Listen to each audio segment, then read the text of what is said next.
ಒಂದು ಹಳ್ಳಿಯಲ್ಲಿ ರಘು ಎಂಬ ಬಡ ಆದರೆ ಅತ್ಯಂತ ಪ್ರಾಮಾಣಿಕ ವ್ಯಕ್ತಿ ತನ್ನ ಹೆಂಡತಿ ಸೀತಾ ಜೊತೆ ವಾಸಿಸುತ್ತಿದ್ದನು.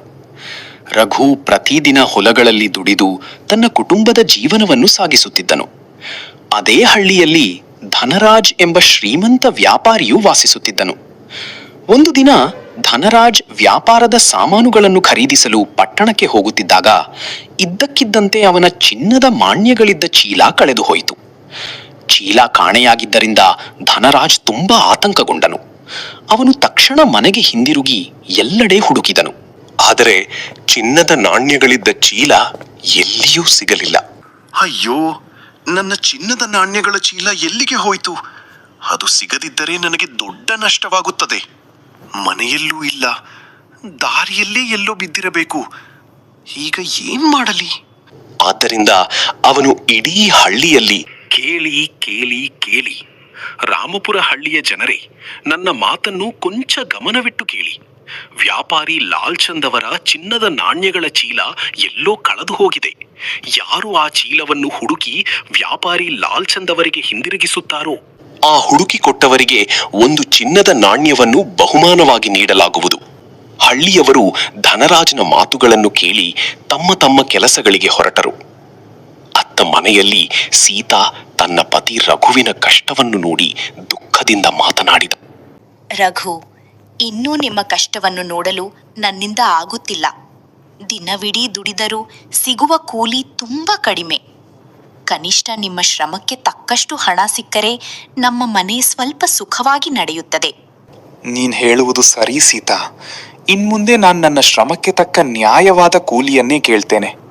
ಸೀತಾಳ ಮಾತುಗಳನ್ನು ಕೇಳಿದ ರಘು ಸ್ವಲ್ಪ ಯೋಚಿಸಿದನು. ನಂತರ ತನ್ನ ಶ್ರಮಕ್ಕೆ ತಕ್ಕ ನ್ಯಾಯಯುತ ಕೂಲಿಯನ್ನು ಕೇಳಬೇಕು ಎಂದು ನಿರ್ಧರಿಸಿದನು. ದಿನವಿಡೀ ದುಡಿದು ದೇಹವೇ ಸುಸ್ತಾಗ್ತದೆ, ಇನ್ನು ನನ್ನ ಕಷ್ಟಕ್ಕೆ ಬೆಲೆ ಇರಬೇಕು. ರಘು ತನ್ನ ಶ್ರಮಕ್ಕೆ ತಕ್ಕ ಕೂಲಿಯನ್ನೇ ಪಡೆಯಬೇಕು ಎಂದು ದೃಢ ನಿರ್ಧಾರ ಮಾಡಿಕೊಂಡನು. ಅಷ್ಟರಲ್ಲಿ ಒಬ್ಬ ಜಮೀನ್ದಾರ ಅವನ ಮನೆಗೆ ಬಂದನು. ನನ್ನ ಹತ್ತಿರದ ಹಳ್ಳಿಯಲ್ಲಿ 2 ಬೀಘ ರಘು, ನನ್ನ ಹತ್ತಿರದ ಹಳ್ಳಿಯಲ್ಲಿ 2 ಬೀಘ ಜಮೀನಿದೆ. ನಾನು 2-3 ದಿನಗಳ ಕಾಲ ಹೊರಗೆ ಹೋಗುತ್ತಿದ್ದೇನೆ. ನಾನು ಹಿಂದಿರುಗುವಷ್ಟರಲ್ಲಿ ಆ ಜಮೀನನ್ನು ಉಳುಮೆ ಮಾಡಿ ಮುಗಿಸು. ಬಂದ ಮೇಲೆ ನಿನಗೆ ಕೂಲಿ ಕೊಡುತ್ತೇನೆ.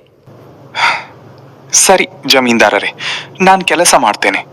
ಆದ್ರೆ ಒಂದು ವಿಷಯವನ್ನು ಮೊದಲೇ ಹೇಳಬೇಕು. ಇನ್ಮುಂದೆ ನಾನು ನನ್ನ ಶ್ರಮಕ್ಕೆ ತಕ್ಕ ನ್ಯಾಯವಾದ ಕೂಲಿಯನ್ನೇ ಪಡೆಯುತ್ತೇನೆ. ಜಮೀನ್ದಾರರೇ, ಒಂದು ದಿನದ ಕೂಲಿಗೆ ಸಿಗುವ ಹಣದಲ್ಲಿ ಒಂದು ಹೊತ್ತಿನ ಊಟವೂ ಸರಿಯಾಗಿ ಆಗುವುದಿಲ್ಲ. ಆದ್ದರಿಂದ ಇನ್ಮುಂದೆ ಒಂದು ದಿನದ ಕೂಲಿಗೆ 5 ಬೆಳ್ಳಿಯ ನಾಣ್ಯಗಳನ್ನು ಪಡೆಯುತ್ತೇನೆ. ಏನು ರಘು, 2 ಬೆಳ್ಳಿಯ ನಾಣ್ಯಗಳಿಂದ ನೇರವಾಗಿ 5 ನಾಣ್ಯಗಳಿಗೆ ಏರಿಸಿದ್ದೀಯಾ? ಹೀಗೆ ಇದ್ದರೆ ಯಾರೂ ನಿನ್ನಿಂದ ಕೆಲಸ ಮಾಡಿಸುವುದಿಲ್ಲ. ಆದರೆ ನಿನ್ನ ಪ್ರಾಮಾಣಿಕತೆ ಮತ್ತು ದುಡಿಮೆ ನನಗೆ ಗೊತ್ತಿದೆ. ಅದಕ್ಕಾಗಿಯೇ ನಾನು ನಿನ್ನ ಬಳಿಗೆ ಬಂದಿದ್ದೇನೆ. 1 ನಾಣ್ಯಕ್ಕೆ ದಿನವಿಡೀ ಕೆಲಸ ಮಾಡುವವರು ಸಾಕಷ್ಟು ಜನ ಇದ್ದಾರೆ. ಇಷ್ಟೊಂದು ಕೂಲಿ ಕೊಡಲು ನನ್ನಿಂದ ಸಾಧ್ಯವಿಲ್ಲ. ನಾನು ಬೇರೆ ಯಾರನ್ನಾದರೂ ಕೆಲಸಕ್ಕೆ ಕರೆದುಕೊಳ್ಳುತ್ತೇನೆ. ನೀನು ಮನೆಯಲ್ಲೇ ಕುಳಿತು ಆರಾಮ ಮಾಡು. ರಘು ತನ್ನ ಮನೆಯ ಪರಿಸ್ಥಿತಿಯನ್ನು ವಿವರಿಸುತ್ತಾ ಇನ್ನು ಮುಂದೆ ಹಳೆಯ ಕೂಲಿಗೆ ಕೆಲಸ ಮಾಡಲು ಸಾಧ್ಯವಿಲ್ಲ ಎಂದು ಶಂಕರಪ್ಪನಿಗೆ ಹೇಳಿದನು. ತನ್ನ ಶ್ರಮಕ್ಕೆ ತಕ್ಕ ಪ್ರತಿಫಲ ಸಿಗಬೇಕು ಎಂಬ ಕಾರಣದಿಂದ 1 ದಿನದ ಕೂಲಿಗೆ 5 ಬೆಳ್ಳಿಯ ನಾಣ್ಯಗಳನ್ನು ಕೇಳುವುದಾಗಿ ರಘು ತಿಳಿಸಿದನು. ರಘುವಿನ ಮಾತು ಕೇಳಿದ ಶಂಕರಪ್ಪ ಮೊದಲಿಗೆ ಆಶ್ಚರ್ಯಪಟ್ಟನು.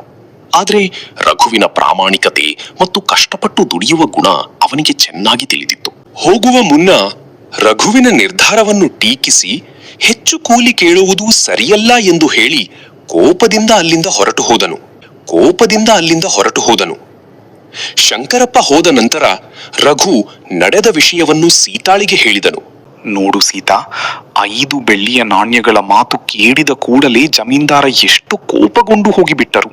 ಆದ್ರೂ ನಾನು ನನ್ನ ಶ್ರಮಕ್ಕೆ ತಕ್ಕ ಕೂಲಿಗಿಂತ ಕಡಿಮೆ ಹಣಕ್ಕೆ ಇನ್ನು ಮುಂದೆ ಕೆಲಸ ಮಾಡುವುದಿಲ್ಲ. ರಘು, ನೀನು ಇತರರಂತೆ ಅಲ್ಲ. ತುಂಬಾ ಪ್ರಾಮಾಣಿಕವಾಗಿ ಮತ್ತು ಕಷ್ಟಪಟ್ಟು ಕೆಲಸ ಮಾಡುತ್ತೀಯ. 5 ದಿನಗಳ ಕೆಲಸವನ್ನು 1 ದಿನದಲ್ಲಿ ಮುಗಿಸುವಷ್ಟು ಶ್ರಮ ನಿನ್ನದು. ಅದಕ್ಕಾಗಿಯೇ ಎಲ್ಲರೂ ನಿನ್ನನ್ನೇ ಹುಡುಕುತ್ತಾರೆ. ಜನರಿಗೆ 5 ಬೆಳ್ಳಿಯ ನಾಣ್ಯಗಳು ಹೆಚ್ಚು ಅನಿಸಿದರೆ ಕನಿಷ್ಠ 4 ನಾಣ್ಯಗಳಾದರೂ ಕೊಡಲೇಬೇಕು. ಒಂದು ದಿನದ ಕೂಲಿಗೆ 4 ಬೆಳ್ಳಿಯ ನಾಣ್ಯಗಳು ಸಿಕ್ಕರೆ ನಮ್ಮ ಮನೆಯ ಜೀವನ ಸ್ವಲ್ಪ ನೆಮ್ಮದಿಯಾಗಿ ಸಾಗುತ್ತದೆ. ಸರಿ ಸೀತಾ, ಇಂದಿನಿಂದ ಒಂದು ದಿನದ ಕೂಲಿಗೆ 4 ಬೆಳ್ಳಿಯ ನಾಣ್ಯಗಳನ್ನು ಮಾತ್ರ ಕೇಳುತ್ತೇನೆ. ಈಗ ಕೆಲಸ ಹುಡುಕಲು ಹೋಗುತ್ತೇನೆ. ಕೆಲಸ ಸಿಕ್ಕರೆ ಮನೆಗೆ ಬೇಕಾದ ಸಾಮಾನುಗಳನ್ನೂ ತೆಗೆದುಕೊಂಡು ಬರುತ್ತೇನೆ. ಅಗತ್ಯ ವಸ್ತುಗಳನ್ನು ಖರೀದಿಸಬೇಕು ಎಂಬ ಆಶಯದಿಂದ ಅವನು ಕಾಡಿನ ದಾರಿಯಲ್ಲಿ ನಡೆದು ಹೋಗುತ್ತಿದ್ದನು.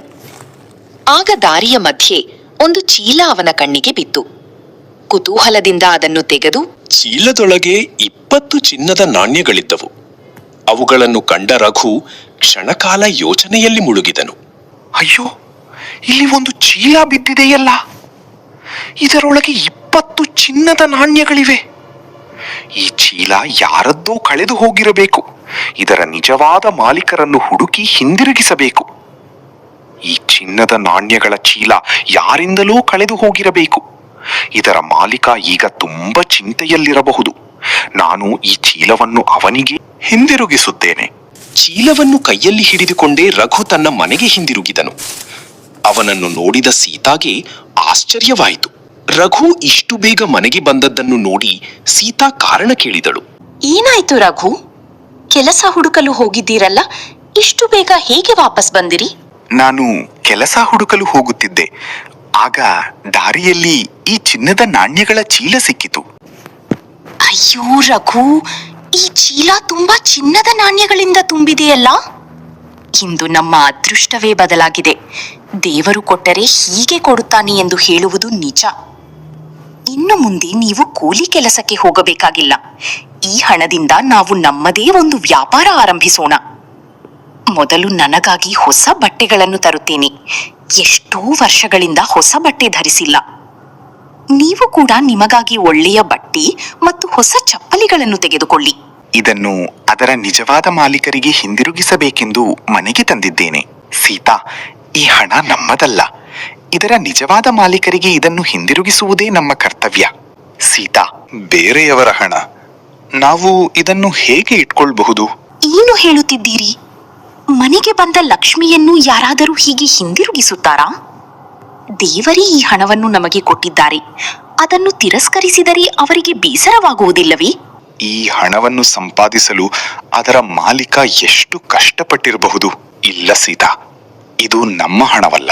ಈ ನಾಣ್ಯಗಳು ಬಡವನದ್ದಾಗಿರಲಿ ಅಥವಾ ಶ್ರೀಮಂತನದ್ದಾಗಿರಲಿ, ಅದರ ನಿಜವಾದ ಮಾಲೀಕರಿಗೆ ಹಿಂದಿರುಗಿಸುವುದೇ ಸರಿಯಾದ ಕೆಲಸ. ಸೀತಾ, ಈ ಚಿನ್ನದ ನಾಣ್ಯಗಳು ಯಾರದ್ದೇ ಆಗಿರಲಿ, ನಾನು ಅದರ ನಿಜವಾದ ಮಾಲೀಕರಿಗೆ ಹಿಂದಿರುಗಿಸುತ್ತೇನೆ. ಸರಿ, ಹಾಗಿದ್ದರೆ ಒಂದು ಕೆಲಸ ಮಾಡೋಣ. 3 ದಿನಗಳೊಳಗೆ ಇದರ ಮಾಲೀಕ ಸಿಕ್ಕರಿ ಚೀಲವನ್ನು ಅವರಿಗೆ ಕೊಡಿ. ಕೂಲಿಗೆ 4 ಬೆಳ್ಳಿಯ ನಾಣ್ಯಗಳು ಸಿಕ್ಕರೆ ನಮ್ಮ ಮನೆಯ ಜೀವನ. ಒಂದು ವೇಳೆ ಯಾರೂ ಸಿಗದಿದ್ದರೆ ದೇವರು ನಮ್ಮ ಬಡತನ ನೋಡಿಕೊಟ್ಟ ವರ ಎಂದು ಭಾವಿಸೋಣ. ಸರಿ ಸೀತಾ, 3 ದಿನ ಕಾಯೋಣ. ಅದರ ನಂತರವೂ ಮಾಲೀಕ ಸಿಗದಿದ್ದರೆ ಮತ್ತೆ ಯೋಚಿಸೋಣ. ಸಮಯದಲ್ಲಿ ಚಿನ್ನದ ನಾಣ್ಯಗಳ ಚೀಲ ಕಳೆದುಕೊಂಡಿದ್ದ ಧನರಾಜ್ ಅದನ್ನು ಹುಡುಕುತ್ತಾ ಹಳ್ಳಿಯೆಲ್ಲಾ ಸುತ್ತತೊಡಗಿದನು. ಧನರಾಜ್ ಯಾರಾದ್ರೂ ಪ್ರಾಮಾಣಿಕ ವ್ಯಕ್ತಿ ತನ್ನ ಚಿನ್ನದ ನಾಣ್ಯಗಳ ಚೀಲವನ್ನು ಹಿಂದಿರುಗಿಸುತ್ತಾನೆ ಎಂಬ ನಂಬಿಕೆಯಲ್ಲಿ ಕಾಯುತ್ತಿದ್ದನು. ಅವನು ತನ್ನ ಆಳನ್ನು ಕರೆದು, ಹಳ್ಳಿಯಲ್ಲಿ ಚಿನ್ನದ ನಾಣ್ಯಗಳ ಚೀಲ ಕಳೆದು ಹೋಗಿರುವ ವಿಷಯವನ್ನು ಎಲ್ಲರಿಗೂ ತಿಳಿಸಿದ್ದೀಯಾ? ಚೀಲವನ್ನು ತಂದುಕೊಡುವವರಿಗೆ 1 ಚಿನ್ನದ ನಾಣ್ಯ ಬಹುಮಾನ ಎಂದು ಹೇಳಿದ್ದರೂ ಯಾರೂ ಬಂದಿಲ್ಲ. ಈಗ ಮತ್ತೊಮ್ಮೆ ಘೋಷಣೆ ಮಾಡು. ಹೌದು ಯಜಮಾನರೇ, ನೀವು ಹೇಳಿದಂತೆ ಇಡೀ ಹಳ್ಳಿಯಲ್ಲಿ ಘೋಷಣೆ ಮಾಡಿಸಿದ್ದೇನೆ. ಈ ಬಾರಿ ಚೀಲವನ್ನು ತಂದುಕೊಡುವವರಿಗೆ 2 ಚಿನ್ನದ ನಾಣ್ಯಗಳನ್ನು ಬಹುಮಾನವಾಗಿ ನೀಡಲಾಗುತ್ತದೆ ಎಂದು ಹೇಳು. ಸರಿ ಯಜಮಾನರೇ, ಈಗಲೇ ಹೋಗಿ ಘೋಷಣೆ ಮಾಡುತ್ತೇನೆ. ಹೆಚ್ಚಿಸಿ ಮತ್ತೊಮ್ಮೆ ಘೋಷಣೆ ಮಾಡಲು ಧನರಾಜ್ ಆದೇಶಿಸಿದನು. ಧನರಾಜ್ ಹೇಳಿದಂತೆ ಆಳು ತಕ್ಷಣವೇ ಹಳ್ಳಿಯ ಕಡೆಗೆ ಮತ್ತೊಮ್ಮೆ ಘೋಷಣೆ ಮಾಡಲು ಹೊರಟನು. ಕೇಳಿ ಕೇಳಿ, ಹಳ್ಳಿಯ ಜನರೇ, ಎಲ್ಲರೂ ಗಮನವಿಟ್ಟು ಕೇಳಿ. ವ್ಯಾಪಾರಿ ಧನರಾಜವರ ಚಿನ್ನದ ನಾಣ್ಯಗಳ ಚೀಲ ಕಳೆದು ಹೋಗಿದೆ. ಯಾರು ಆ ಚೀಲವನ್ನು ಧನರಾಜವರಿಗೆ ಹಿಂದಿರುಗಿಸುತ್ತಾರೋ ಅವರಿಗೆ 2 ಚಿನ್ನದ ನಾಣ್ಯಗಳನ್ನು ಧನರಾಜ್ನ ಆಳು ಹಳ್ಳಿಯ ಬೀದಿಗಳಲ್ಲಿ ಸುತ್ತುತ್ತಾ ಮತ್ತೊಮ್ಮೆ ಜೋರಾಗಿ ಘೋಷಣೆ ಮಾಡಲು ಆರಂಭಿಸಿದನು. ಚಿನ್ನದ ನಾಣ್ಯಗಳ ಚೀಲ ಕಳೆದು ಹೋಗಿರುವ ಸುದ್ದಿ ಹಳ್ಳಿಯ ಮೂಲೆ ಮೂಲೆಗೂ ತಲುಪಿತು. ಚೀಲವನ್ನು ಹಿಂದಿರುಗಿಸುವವರಿಗೆ 2 ಚಿನ್ನದ ನಾಣ್ಯಗಳನ್ನು ಬಹುಮಾನವಾಗಿ ನೀಡಲಾಗುವುದು ಎಂದು ಘೋಷಿಸಲಾಯಿತು. ಈ ಘೋಷಣೆ ರಘುವಿನ ಕಿವಿಗೂ ಬಿತ್ತು. ತನ್ನ ಬಳಿ ಇರುವ ಚೀಲ ಧನರಾಜ್ನದ್ದೇ ಎಂಬುದು ಅವನಿಗೆ ತಿಳಿಯಿತು. ಇದನ್ನು ಕೇಳಿದ ರಘು ಕೂಡಲೇ ಚೀಲವನ್ನು ಅದರ ನಿಜವಾದ ಮಾಲೀಕರಿಗೆ ಹಿಂದಿರುಗಿಸಲು ನಿರ್ಧರಿಸಿದನು. ರಘು ಚೀಲದ ನಿಜವಾದ ಮಾಲೀಕ ಧನರಾಜ್ ಎಂದು ತಿಳಿದ ವಿಷಯವನ್ನು ಸೀತಾಳಿಗೆ ಹೇಳಿದನು. ಹಾಗಾದರೆ ಈ ಚೀಲ ಧನರಾಜ್ ಅವರದ್ದೇ. ಇನ್ನೂ ತಡ ಮಾಡದೆ ಈಗಲೇ ಅವರ ಮನೆಗೆ ಹೋಗಿ ಚೀಲವನ್ನು ಹಿಂದಿರುಗಿಸಬೇಕು. ಸೀತಾ, ಈ ಚಿನ್ನದ ನಾಣ್ಯಗಳ ಚೀಲ ಧನರಾಜ್ ಅವರದ್ದೆಂದು ಈಗ ತಿಳಿಯಿತು. ಏನು? ಆ ದುರಾಸೆಯ ಧನರಾಜ್ನದ್ದ? ಅವನಿಗೆ ಈ ಚೀಲವನ್ನು ಹಿಂದಿರುಗಿಸುವ ಅಗತ್ಯವೇ ಇಲ್ಲ. ನಮ್ಮ ಬಳಿ ಇದೆ ಎಂದು ಅವನಿಗೆ ಗೊತ್ತಾಗುವುದೇ ಇಲ್ಲ. ಇಲ್ಲ ಸೀತಾ, ನಾವು ಹಾಗೆ ಮಾಡಬಾರದು. ಧನರಾಜ್ ಹೇಗೇ ಇರಲಿ, ಅದು ಬೇರೆ ವಿಷಯ. ನಮ್ಮ ಪ್ರಾಮಾಣಿಕತೆಯನ್ನು ನಾವು ಯಾವ ಕಾರಣಕ್ಕೂ ಕಳೆದುಕೊಳ್ಳಬಾರದು. ಚೀಲವನ್ನು ಅದರ ನಿಜವಾದ ಮಾಲೀಕರಿಗೆ ಹಿಂದಿರುಗಿಸುತ್ತೇನೆ. ಈ ನಾಣ್ಯಗಳು ಯಾರದ್ದೇ ಆಗಿರಲಿ, ಅವು ಅವರ ಕಷ್ಟದ ದುಡಿಮೆಯ ಫಲ. ಧನರಾಜ್ ಎಷ್ಟೇ ಕೆಟ್ಟವನಾಗಿದ್ದರೂ ನಾವು ಈ ಚೀಲವನ್ನು ಅವರಿಗೆ ಹಿಂದಿರುಗಿಸಬೇಕು. ಪ್ರಾಮಾಣಿಕತೆಯನ್ನು ಬಿಟ್ಟರೆ ನಮ್ಮಲ್ಲೂ ಅವರಲ್ಲೂ ಯಾವುದೇ ವ್ಯತ್ಯಾಸ ಇರುವುದಿಲ್ಲ. ಸರಿ ರಘು, ನಿನಗೆ ಹೇಗೆ ಸರಿಯೆನಿಸುತ್ತದೆಯೋ ಹಾಗೆಯೇ ಮಾಡು. ಆದರೆ ಧನರಾಜ್ ಒಳ್ಳೆಯ ವ್ಯಕ್ತಿಯಲ್ಲ ಎಂಬುದನ್ನು ಮಾತ್ರ ಮರೆಯಬೇಡ. ಆದರೆ ಸೀತಾಳಿಗೆ ಧನರಾಜ್ ಮೇಲೆ ಒಳ್ಳೆಯ ಅಭಿಪ್ರಾಯವಿರಲಿಲ್ಲ. ಧನರಾಜ್ ದುರಾಸೆಯವನಾಗಿರುವುದರಿಂದ ಚೀಲವನ್ನು ಹಿಂದಿರುಗಿಸಬಾರದು ಎಂದು ಸೀತಾ ಹೇಳಿದಳು.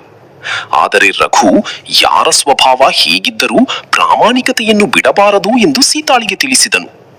ಒಳ್ಳೆಯತನ ನಮ್ಮ ಕೈಯಲ್ಲಿದೆ, ಇತರರ ಗುಣ ನಮ್ಮ ನಿರ್ಧಾರವನ್ನು ಬದಲಾಯಿಸಬಾರದು ಎಂದು ರಘು ನಂಬಿದ್ದನು. ರಘು ಚಿನ್ನದ ನಾಣ್ಯಗಳ ಚೀಲವನ್ನು ತೆಗೆದುಕೊಂಡು ಧನರಾಜ್ ಮನೆಗೆ ತೆರಳಿ ಅವನನ್ನು ಭೇಟಿಯಾದನು. ನನ್ನ ಹೆಸರು ರಘು. ನಿಮ್ಮ ಚಿನ್ನದ ನಾಣ್ಯಗಳ ಚೀಲ ನನಗೆ ದಾರಿಯಲ್ಲಿ ಸಿಕ್ಕಿತ್ತು. ಅದನ್ನು ನಿಮಗೆ ಹಿಂದಿರುಗಿಸಲು ಬಂದಿದ್ದೇನೆ. ರಘು, ನೀನು ನಿಜಕ್ಕೂ ತುಂಬಾ ಪ್ರಾಮಾಣಿಕ ಮನುಷ್ಯ. ಇಂದಿನ ಕಾಲದಲ್ಲಿ ಇಂತಹ ಪ್ರಾಮಾಣಿಕರು ಸಿಗುವುದು ತುಂಬಾ ಅಪರೂಪ. ನನ್ನ ಚಿನ್ನದ ನಾಣ್ಯಗಳ ಚೀಲ, ಆದರೆ ನೀನು ಅದನ್ನು ಹಿಂದಿರುಗಿಸಿ ನನ್ನ ಮನಸ್ಸಿಗೆ ತುಂಬಾ ಸಂತೋಷ ತಂದಿದ್ದೀಯ. ರಘು, ನಾನು ಹೇಳಿದಂತೆ ಚೀಲವನ್ನು ಹಿಂದಿರುಗಿಸಿದವರಿಗೆ 2 ಚಿನ್ನದ ನಾಣ್ಯಗಳನ್ನು ಬಹುಮಾನವಾಗಿ ಕೊಡುತ್ತೇನೆ. ಈಗೋ ನಿನಗೆ ಬಹುಮಾನ ಕೊಡಲು ಮೊದಲು ನಾಣ್ಯಗಳನ್ನು ಎಣಿಸುತ್ತೇನೆ. ಈ ಚೀಲದಲ್ಲಿ 20 ಚಿನ್ನದ ನಾಣ್ಯಗಳಿರಬೇಕಿತ್ತು. ಆದರೆ ಈಗ 2 ನಾಣ್ಯಗಳು ಕಡಿಮೆಯಾಗಿವೆ. ಅಂದರೆ ನೀನೇ ಮೊದಲು 2 ಚಿನ್ನದ ನಾಣ್ಯಗಳನ್ನು ತೆಗೆದುಕೊಂಡು ಈಗ ಈ ಚೀಲವನ್ನು ತಂದಿದ್ದೀಯಾ? ಸೇಟ್ರೆ, ನೀವೇನ್ ಹೇಳ್ತಿದ್ದೀರಿ? ನಾನು ಈ ಚೀಲದಿಂದ ಒಂದೇ ಒಂದು ನಾಣ್ಯವನ್ನು ತೆಗೆದುಕೊಂಡಿಲ್ಲ. ನಾನು ನಾಣ್ಯಗಳನ್ನು ಎಣಿಸಿಯೂ ಇಲ್ಲ. ಬೇಕಾದರೆ ನನ್ನಿಂದ ಪ್ರಮಾಣ ಮಾಡಿಸಿಕೊಳ್ಳಿ. ರಘು, ಬಹುಮಾನಕ್ಕಾಗಿ ನೀನೇ ಮೊದಲೇ 2 ಚಿನ್ನದ ನಾಣ್ಯಗಳನ್ನು ತೆಗೆದುಕೊಂಡಿದ್ದೀಯಾ? ನನ್ನನ್ನು ಕೇಳಿದರೆ ನಾನು ಕೊಡಲಿಲ್ಲವೇ? ಇಷ್ಟು ಆತುರ ಏಕೆ? ಪರವಾಗಿಲ್ಲ, ನಿನಗೆ ಸಿಗಬೇಕಾದ ಬಹುಮಾನವನ್ನು ಮೊದಲೇ ತೆಗೆದುಕೊಂಡೆ ಎಂದುಕೊಳ್ಳುತ್ತೇನೆ. ನಾನು ಸತ್ಯವನ್ನು ಹೇಳಿದ್ದೇನೆ. ನ್ಯಾಯ ಖಂಡಿತ ನನ್ನ ಪರವಾಗಿರುತ್ತದೆ. ಹಾಗಾದರೆ ನಾನು ಸುಳ್ಳು ಹೇಳುತ್ತಿದ್ದೇನೆ ಎಂದು ಹೇಳುತ್ತಿದ್ದೀಯಾ? ಹೇಳ್ತಾ ಇದೀಯಾ? ಈ ಚೀಲದಲ್ಲಿ 20 ಚಿನ್ನದ ನಾಣ್ಯಗಳಿರಲಿಲ್ಲವೇ? ನನ್ನನ್ನೇ ಸುಳ್ಳುಗಾರನನ್ನಾಗಿ ಮಾಡುತ್ತಿದ್ದೀಯಾ? ಸರಿ, ಈಗ ಈ ವಿಷಯದ ತೀರ್ಪು ಮಹಾರಾಜರ ಮುಂದೆ ಆಗಲಿ. ಕೊನೆಗೆ ಧನರಾಜ್ ರಘುವನ್ನು ಕರೆದುಕೊಂಡು ರಾಜನ ಅರಮನೆಯ ಕಡೆಗೆ ಹೊರಟನು. ರಾಜನ ಸಭೆಗೆ ತಲುಪಿದ ಧನರಾಜ್ ನಡೆದ ಘಟನೆಗಳನ್ನು ತನ್ನ ಪರವಾಗಿ ವಿವರಿಸಲು, ಮಹಾರಾಜರೇ, ನಾನು ವ್ಯಾಪಾರದ ಕೆಲಸಕ್ಕೆ ಹೋಗುತ್ತಿದ್ದಾಗ ನನ್ನ 20 ಚಿನ್ನದ ನಾಣ್ಯಗಳ ಚೀಲ ಕಳೆದು ಹೋಯಿತು. ಚೀಲವನ್ನು ಹಿಂದಿರುಗಿಸಿದವರಿಗೆ 2 ಚಿನ್ನದ ನಾಣ್ಯಗಳನ್ನು ಬಹುಮಾನವಾಗಿ ಕೊಡುತ್ತೇನೆ ಎಂದು ನಾನು ಘೋಷಿಸಿದ್ದೆ. ಈ ರಘುವಿಗೆ ನನ್ನ ಚೀಲ ಸಿಕ್ಕಿತು. ಆದರೆ ಅದನ್ನು ನನಗೆ ಹಿಂದಿರುಗಿಸಿದಾಗ ಅದರಲ್ಲಿ 2 ನಾಣ್ಯಗಳು ಕಡಿಮೆಯಾಗಿದ್ದವು. ಬಹುಮಾನಕ್ಕಾಗಿ ಇವನೇ ಮೊದಲೇ 2 ನಾಣ್ಯಗಳನ್ನು ತೆಗೆದುಕೊಂಡಿದ್ದಾನೆ ಎಂದು ನನಗೆ ಖಚಿತವಾಗಿದೆ. ಮಹಾರಾಜರೇ, ಇವನು 1 ನಾಣ್ಯವನ್ನು ತೆಗೆದುಕೊಂಡಿಲ್ಲ ಎಂದು ಹೇಳ್ತಿದ್ದಾನೆ. ಹಾಗಾದರೆ ಆ 2 ನಾಣ್ಯಗಳು ಎಲ್ಲಿಗೆ ಹೋದವು? ಹೌದು ಮಹಾರಾಜರೇ, ಅದರಲ್ಲಿ 20 ಚಿನ್ನ. ಈಗ ರಘುವಿನ ಮಾತನ್ನು ಕೇಳೋಣ. ಮಹಾರಾಜರೇ, ನಾನು ಈ ಚೀಲದಿಂದ ಒಂದೇ ಒಂದು ನಾಣ್ಯವನ್ನು ತೆಗೆದುಕೊಂಡಿಲ್ಲ. ಚೀಲ ಸಿಕ್ಕ ತಕ್ಷಣವೇ ಅದರ ನಿಜವಾದ ಮಾಲೀಕರಿಗೆ ಹಿಂದಿರುಗಿಸಲು ಬಂದಿದ್ದೇನೆ. ನನಗೆ ದುರಾಸೆ ಇದ್ದಿದ್ದರೆ ಇಡೀ ಚೀಲವನ್ನೇ ಇಟ್ಟುಕೊಳ್ಳುತ್ತಿದ್ದೆ. ಇಂದು ನನ್ನ ಪ್ರಾಮಾಣಿಕತೆಯನ್ನೇ ಪ್ರಶ್ನಿಸಲಾಗುತ್ತಿದೆ ಮಹಾರಾಜರೇ. ದಯವಿಟ್ಟು ನನ್ನನ್ನು ನಂಬಿ. ನಾನು ಯಾವುದೇ ತಪ್ಪು ಮಾಡಿಲ್ಲ. ರಘು, ನಿನ್ನ ಮಾತುಗಳನ್ನು ನಾನು ಗಮನದಿಂದ ಕೇಳಿದ್ದೇನೆ. ಆದರೆ ಈ ಕ್ಷಣದಲ್ಲಿ ನಮ್ಮ ಬಳಿ ಯಾವುದೇ ದೃಢವಾದ ಸಾಕ್ಷಿಗಳಿಲ್ಲ. ಆದ್ದರಿಂದ ಈಗಲೇ ಈ ಪ್ರಕರಣದ ಬಗ್ಗೆ ತೀರ್ಪು ನೀಡುವುದು ಸರಿಯಲ್ಲ. ಮೊದಲು ಸಂಪೂರ್ಣ ತನಿಖೆ ನಡೆಯಬೇಕು. ಸತ್ಯ ತಿಳಿದ ನಂತರವೇ ನ್ಯಾಯಯುತ ತೀರ್ಪನ್ನು ನೀಡುತ್ತೇನೆ. ಈ ಪ್ರಕರಣದ ಸಂಪೂರ್ಣ ತನಿಖೆ ನಡೆಸಲಾಗುತ್ತದೆ. ಸತ್ಯ ತಿಳಿಯುವವರೆಗೆ ಯಾವುದೇ ತೀರ್ಪು ನೀಡುವುದು ಸರಿಯಲ್ಲ. ನೀವಿಬ್ಬರೂ ಈಗ ನಿಮ್ಮ ಈ ವಿಚಾರದಲ್ಲಿ ಯಾರೂ ಯಾವುದೇ ರೀತಿಯ ಹಸ್ತಕ್ಷೇಪ ಮಾಡಬಾರದು. 3 ದಿನಗಳ ನಂತರ ನಿಮ್ಮಿಬ್ಬರನ್ನು ಮತ್ತೆ ರಾಜಸಭೆಗೆ ಕರೆಯಲಾಗುತ್ತದೆ. ಆಗ ನ್ಯಾಯಯುತ ತೀರ್ಪು ನೀಡಲಾಗುತ್ತದೆ. ರಘು ಮತ್ತು ಧನರಾಜ್ ಇಬ್ಬರೂ ತಮ್ಮ ತಮ್ಮ ಮನೆಗಳಿಗೆ ತೆರಳಿ, ಮನೆಗೆ ಬಂದ ರಘುವನ್ನು ಸೀತಾ ಆತಂಕದಿಂದ ಎದುರು ನೋಡುತ್ತಿದ್ದಳು. ರಘು ಮನೆಗೆ ಹಿಂದಿರುಗಿದನು. ನೀವ್ಯಾಕೆ ಇಷ್ಟೊಂದು ದುಃಖದಿಂದ ಇದ್ದೀರಾ? ಸೀತಾ, ನೀನು ಹೇಳಿದ್ದು ಸತ್ಯ. ಧನರಾಜ್ ತುಂಬಾ ದುರಾಸೆಯವನು. ನನಗೆ ಬಹುಮಾನ ಕೊಡುವ ಬದಲು 2 ಚಿನ್ನದ ನಾಣ್ಯಗಳನ್ನು ನಾನು ತೆಗೆದುಕೊಂಡಿದ್ದೀನಿ ಎಂದು ಸುಳ್ಳು ಆರೋಪ ಮಾಡಿದ. ಅವನು ನನ್ನನ್ನು ರಾಜನ ಸಭೆಗೆ ಕರೆದುಕೊಂಡು ಹೋದ. ನಾನ್ ಮಾಡದ ತಪ್ಪಿಗೆ ನನ್ನ ಪ್ರಾಮಾಣಿಕತೆಯನ್ನೇ ಪ್ರಶ್ನಿಸಿದಾಗ ತುಂಬಾ ನೋವಾಯಿತು. ಈಗ ನಾನು ಏನ್ ಮಾಡ್ಲಿ? ಧನರಾಜ್ ಸುಳ್ಳು ಹೇಳ್ತಿದ್ದಾನೆ ಎಂದು ಮಹಾರಾಜರಿಗೆ ಹೇಗೆ ಸಾಬೀತುಪಡಿಸಲಿ? ನಾನು ಮೊದಲೇ ಹೇಳಿದ್ದೆ ರಘು, ಧನರಾಜ್ ಒಳ್ಳೆಯ ಮನುಷ್ಯನಲ್ಲ. ರಘು, ನಾನು ಮೊದಲೇ ಚೀಲವನ್ನು ತಕ್ಷಣ ಹಿಂದಿರುಗಿಸು ಎಂದು ಹೇಳಿದ್ದೆ. ನೀನು ಯಾವಾಗಲೂ ಪ್ರಾಮಾಣಿಕತೆಯನ್ನೇ ಯೋಚಿಸುತ್ತೀಯ. ಈಗ ಅದರ ಪರಿಣಾಮವನ್ನು ನೋಡಬೇಕಾಗಿದೆ. ಮರುದಿನ ಧನರಾಜ್ ಹಳ್ಳಿ ಎಲ್ಲಾ ರಘುವಿನ ವಿರುದ್ಧ ಸುಳ್ಳು ವದಂತಿಯನ್ನು ಹರಡಿಸಿದನು. ಆದರೆ ಹಳ್ಳಿಯ ಜನರು ಆ ಮಾತನ್ನು ನಂಬಲಿಲ್ಲ. ರಘುವಿನ ಪ್ರಾಮಾಣಿಕತೆ ಎಲ್ಲರಿಗೂ ತಿಳಿದಿತ್ತು. ಈ ಮಧ್ಯೆ ಇಬ್ಬರು ಹಳ್ಳಿಯವರು ರಘುವಿನ ಮನೆಗೆ ಬಂದರು. ರಘುವಿನ ಜೊತೆ ನಡೆದ ಅನ್ಯಾಯದ ಬಗ್ಗೆ ಅವರಿಗೆ ತುಂಬಾ ಬೇಸರವಾಯಿತು. ತಮ್ಮ ಅನುಭವವನ್ನು ಅವನೊಂದಿಗೆ ಹಂಚಿಕೊಳ್ಳಲು ಆರಂಭಿಸಿದರು. ರಘು ಕಳ್ಳತನ ಮಾಡಿದ್ದಾನೆ ಎನ್ನುವ ಮಾತನ್ನು ನಾನು ನಂಬುವುದಿಲ್ಲ. ರಘು ತುಂಬಾ ಪ್ರಾಮಾಣಿಕ ಮನುಷ್ಯ. ಅವನು ಎಂದಿಗೂ ಹೀಗೆ ಮಾಡುವುದಿಲ್ಲ. ಧನರಾಜ್ ಹೇಗಿದ್ದಾನೆ ಎಂಬುದು ಈ ಹಳ್ಳಿಯ ಎಲ್ಲರಿಗೂ ಗೊತ್ತಿದೆ. ರಘು ಅಣ್ಣ, ನಿನ್ನ ಜೊತೆ ನಡೆದಿರುವುದನ್ನು ಕೇಳಿ ನಮಗೆ ತುಂಬಾ ದುಃಖವಾಯಿತು. ನೀನು ಅವನ ಚಿನ್ನದ ನಾಣ್ಯಗಳ ಚೀಲವನ್ನು ಹಿಂದಿರುಗಿಸಬಾರದಿತ್ತು. ಹೌದು ರಘು, ಅವನು ಯಾವ ರೀತಿಯ ಮನುಷ್ಯ ಎಂಬುದು ನನಗೆ ಚೆನ್ನಾಗಿ ಗೊತ್ತು. ನಾನು ಅವನ ಬಳಿ 10 ದಿನ ಕೆಲಸ ಮಾಡಿದ್ದೆ. ಆದರೆ ಕೂಲಿ ಕೊಡುವ ಸಮಯ ಬಂದಾಗ ನೀನು ಸರಿಯಾಗಿ ಕೆಲಸವೇ ಮಾಡಿಲ್ಲ ಎಂದು ಹೇಳಿ ನನಗೆ ಹಣ ಕೊಡಲೇ ಇಲ್ಲ. ಅವನು ನನಗೆ 1 ಪೈಸೆಯನ್ನು ಕೊಡಲಿಲ್ಲ. ಆ ವಿಷಯ ನೆನಪಾದರೆ ಇಂದಿಗೂ ತುಂಬಾ ಕೋಪ ಬರುತ್ತದೆ. ಆದರೆ ನಾವು ಬಡವರು, ನಮ್ಮ ಮಾತನ್ನು ಕೇಳುವವರು ಯಾರೂ ಇಲ್ಲ. ರಘು, ನೀನು ಚಿಂತಿಸಬೇಡ. ಮಹಾರಾಜರು ತುಂಬಾ ನ್ಯಾಯಪ್ರಿಯರು. ಅವರು ನಿರಪರಾಧಿಗೆ ಎಂದಿಗೂ ಶಿಕ್ಷೆ ಕೊಡುವುದಿಲ್ಲ. ಸತ್ಯಕ್ಕೆ ತಡವಾಗಬಹುದು, ಆದರೆ ಸೋಲು ಇರುವುದಿಲ್ಲ. 3 ದಿನಗಳ ನಂತರ ರಾಜನು ಮತ್ತೆ ರಘು ಮತ್ತು ಧನರಾಜ್ ಇಬ್ಬರನ್ನೂ ರಾಜಸಭೆಗೆ ಕರೆಯಿಸಿದನು. ನಂತರ ಧನರಾಜ್ಗೆ ಒಂದು ಪ್ರಶ್ನೆ ಕೇಳಿದನು. ರಘು, ಸದ್ಯಕ್ಕೆ ಈ 18 ಚಿನ್ನದ ನಾಣ್ಯಗಳಿರುವ ಚೀಲವನ್ನು ನೀನೇ ಸುರಕ್ಷಿತವಾಗಿ ಇಟ್ಟುಕೋ. ಇದರ ನಿಜವಾದ ಮಾಲೀಕ ನಿನ್ನ ಬಳಿಗೆ ಬಂದರೆ ಆಗ ಅವನಿಗೆ ಚೀಲವನ್ನು ಹಿಂದಿರುಗಿಸು. 1 ತಿಂಗಳೊಳಗೆ ಯಾರೂ ಈ ಚೀಲದ ಹಕ್ಕು ಕೇಳದಿದ್ದರೆ ಈ ಚೀಲ ನಿನ್ನದೇ ಆಗುತ್ತದೆ. ಆ ನಂತರ ಈ ಹಣವನ್ನು ನಿನಗೆ ಬೇಕಾದಂತೆ ಬಳಸಬಹುದು ಅಥವಾ ಹೊಸ ವ್ಯಾಪಾರ ಆರಂಭಿಸಬಹುದು. ನ್ನು ಕೇಳಿ ಧನರಾಜ್ ಒಳಗೊಳಗೆ ಕೋಪದಿಂದ ಕುದಿಯತೊಡಗಿದನು. ರಾಜನ ತೀರ್ಪಿನಿಂದ ಧನರಾಜ್ ತುಂಬಾ ಕೋಪಗೊಂಡನು. ಆದರೆ ರಾಜನ ವಿರುದ್ಧ ಏನನ್ನೂ ಹೇಳಲು ಧೈರ್ಯವಾಗದೆ ಮೌನವಾಗಿ ಅಲ್ಲಿಂದ ಹೊರಟು ಹೋದನು. ಧನರಾಜ್ ಹೋದ ನಂತರ ರಾಜನು ರಘುವನ್ನು ಹತ್ತಿರ ಕರೆದು ತನ್ನ ನಿಜವಾದ ಅಭಿಪ್ರಾಯವನ್ನು ತಿಳಿಸಿದನು. ರಘು, ನೀನು ಮೊದಲ ದಿನ ನನ್ನ ಮುಂದೆ ಬಂದಾಗಲೇ ನಿನ್ನ ಪ್ರಾಮಾಣಿಕತೆ ನನಗೆ ಅರ್ಥವಾಗಿತ್ತು. ಧನರಾಜ್ ಸುಳ್ಳು ಹೇಳುತ್ತಿದ್ದಾನೆ ಎಂಬುದು ನನಗೆ ಗೊತ್ತಿತ್ತು. ಆದರೆ ಅವನ ಸುಳ್ಳನ್ನು ಅವನ ಬಾಯಿಂದಲೇ ಹೊರತರುವುದಕ್ಕಾಗಿ ನಾನು ಹೀಗೆ ತೀರ್ಪು ನೀಡಿದೆ. ದುರಾಸೆಯ ಮತ್ತು ಮೋಸದ ಮನುಷ್ಯನಿಗೆ ಇದೇ ಸರಿಯಾದ ಪಾಠ. ಯಾವಾಗ್ಲೂ ನೆನಪಿಟ್ಕೋ ರಘು, ಪ್ರಾಮಾಣಿಕ ಮನುಷ್ಯನು ಹಣ ಕಡಿಮೆ ಇದ್ದರೂ ಗೌರವದಲ್ಲಿ ಯಾವಾಗ್ಲೂ ಶ್ರೀಮಂತನಾಗಿರುತ್ತಾನೆ. ರಘು, ನಿನ್ನ ಪ್ರಾಮಾಣಿಕತೆಗೆ ಈ ಬಹುಮಾನ. ನೀನು ಯಾವಾಗ್ಲೂ ಇದೇ ಮಾರ್ಗದಲ್ಲಿ ನಡೆಯು. ಮಹಾರಾಜರೇ, ನಿಮಗೆ ನನ್ನ ಹೃತ್ಪೂರ್ವಕ ಧನ್ಯವಾದಗಳು. ಇಂದು ನೀವು ಒಬ್ಬ ಬಡ ಕೂಲಿ ಕಾರ್ಮಿಕನ ಗೌರವ ಮತ್ತು ಸ್ವಾಭಿಮಾನವನ್ನು ಕಾಪಾಡಿದ್ದೀರಿ. ನಿಮ್ಮ ದಯೆ ಮತ್ತು ನ್ಯಾಯಪ್ರಿಯತೆಯನ್ನು ನಾನು ಎಂದಿಗೂ ಮರೆಯೋದಿಲ್ಲ. ಇಂದು ನೀವು ಇಡೀ ಸಮಾಜಕ್ಕೆ ಒಂದು ಅಮೂಲ್ಯ ಪಾಠವನ್ನು ಕಲಿಸಿದ್ದೀರಿ.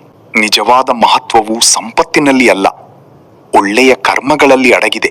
ನಿಮ್ಮಂತಹ ದಯಾಳು ಮತ್ತು ನ್ಯಾಯಪ್ರಿಯ ರಾಜ ನಮ್ಮನ್ನು ಆಳುತ್ತಿರೋದು ನಮ್ಮೆಲ್ಲರ ಭಾಗ್ಯ. ಮಹಾರಾಜರೇ, ನಿಮ್ಮ ಈ ಉಪಕಾರವನ್ನು ನಾನು ಜೀವಮಾನವಿಡೀ ಮರೆಯೋದಿಲ್ಲ.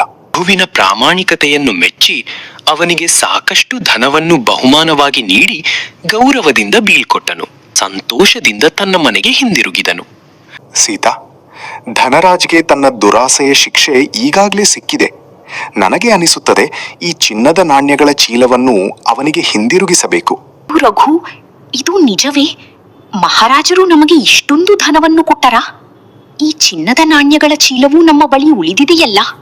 ಇದೆಲ್ಲವೂ ಮಹಾರಾಜರ ನ್ಯಾಯಪ್ರಿಯತೆ ಮತ್ತು ನಿಮ್ಮ ಪ್ರಾಮಾಣಿಕತೆಯ ಫಲ. ಆದರೆ ರಘು, ಈ ಚೀಲ ನಮಗೆ ಮಹಾರಾಜರ ಅನುಮತಿಯಿಂದ ಸಿಕ್ಕಿದೆ. ಈಗ ಇದರ ಮೇಲೆ ನಮ್ಮ ಹಕ್ಕಿದೆ. ಇದನ್ನು ಹಿಂದಿರುಗಿಸುವ ಅಗತ್ಯವಿಲ್ಲ. ನೀನು ಹೇಳುವುದು ಸರಿ, ಆದರೂ ಯಾರ ಮೇಲೂ ಅನ್ಯಾಯವಾಗುವುದು ನನಗೆ ಇಷ್ಟವಿಲ್ಲ. ನಾನು ಧನರಾಜ್ನ ಮನೆಗೆ ಹೋಗಿ ಈ ಚೀಲವನ್ನು ಅವನಿಗೆ ಹಿಂದಿರುಗಿಸುತ್ತೇನೆ. ಅವನು ಧನರಾಜ್ನ ಮನೆಗೆ ಹೋಗಲು ನಿರ್ಧರಿಸಿದನು. ರಘುವನ್ನು ಕಂಡ ಧನರಾಜ್ ಮೊದಲಿಗೆ ಕೋಪದಿಂದ ಮಾತನಾಡಿದನು. ರಘು, ಚಿನ್ನದ ನಾಣ್ಯಗಳನ್ನಂತೂ ನೀನೇ ತೆಗೆದುಕೊಂಡೆ. ಈಗ ಇನ್ನೇನು ತೆಗೆದುಕೊಳ್ಳಲು ಬಂದಿದ್ದೀಯಾ? ನನ್ನ ಆಸ್ತಿ ಪಾಸ್ತಿಯನ್ನೂ ಕಸಿದುಕೊಳ್ಳಬೇಕೇ? ಸೇಠರೇ, ನಾನು ಇಲ್ಲಿ ಏನನ್ನೂ ಪಡೆಯಲು ಬಂದಿಲ್ಲ. ನಿಮ್ಮ ಚಿನ್ನದ ನಾಣ್ಯಗಳ ಚೀಲವನ್ನು ನಿಮಗೆ ಹಿಂದಿರುಗಿಸಲು ಬಂದಿದ್ದೇನೆ. ನನ್ನಿಂದ ಯಾರಿಗೂ ಅನ್ಯಾಯವಾಗುವುದನ್ನು ನಾನು ಬಯಸುವುದಿಲ್ಲ. ರಘು, ನೀನು ನನ್ನ ಕಣ್ಣುಗಳನ್ನು ತೆರೆಸಿದ್ದೀಯಾ. ನೀನು ನಿಜಕ್ಕೂ ಒಬ್ಬ ಪ್ರಾಮಾಣಿಕ ಮತ್ತು ಮಹಾನ್ ಮನುಷ್ಯ. ರಘು, ಇಂದು ನೀನು ನನ್ನ ಕಣ್ಣುಗಳನ್ನು ತೆರೆಸಿದ್ದೀಯಾ. 2 ಚಿನ್ನದ ನಾಣ್ಯಗಳ ಆಸೆಯಲ್ಲಿ ನಾನು ನಿನ್ನಂತಹ ಪ್ರಾಮಾಣಿಕ ಮನುಷ್ಯನಿಗೆ ಅಪಮಾನ ಮಾಡಿದೆ.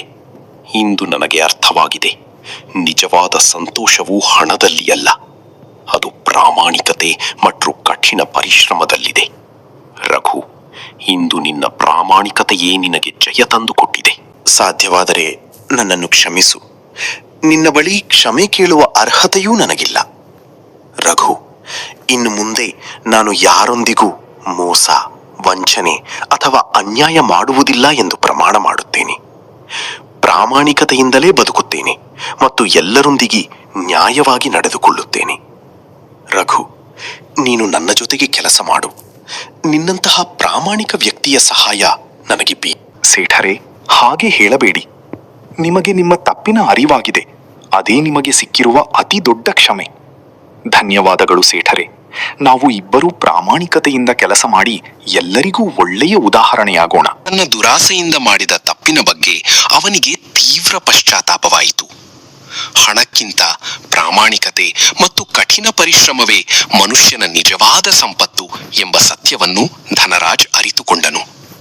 ತನ್ನ ತಪ್ಪಿಗಾಗಿ ಧನರಾಜ್ ರಘುವಿನ ಬಳಿ ಕ್ಷಮೆ ಕೇಳಿದನು. ರಘು ಎಂದಿನಂತೆ ದೊಡ್ಡ ಮನಸ್ಸಿನಿಂದ ಅವನ ಮಾತನ್ನು ಆಲಿಸಿದನು. ರಘು ದ್ವೇಷವನ್ನು ಮನಸ್ಸಿನಲ್ಲಿ ಇಟ್ಟುಕೊಳ್ಳಲಿಲ್ಲ. ತಪ್ಪಿನ ಅರಿವೇ ದೊಡ್ಡ ಬದಲಾವಣೆ ಎಂದು ಅವನು ಧನರಾಜ್ಗೆ ತಿಳಿಸಿದನು. ರಘುವಿಗೆ ಗೌರವದಿಂದ ಕೆಲಸ ನೀಡಿ ಇಬ್ಬರೂ ಸಂತೋಷದಿಂದ ಜೀವನ ಸಾಗಿಸಿದರು.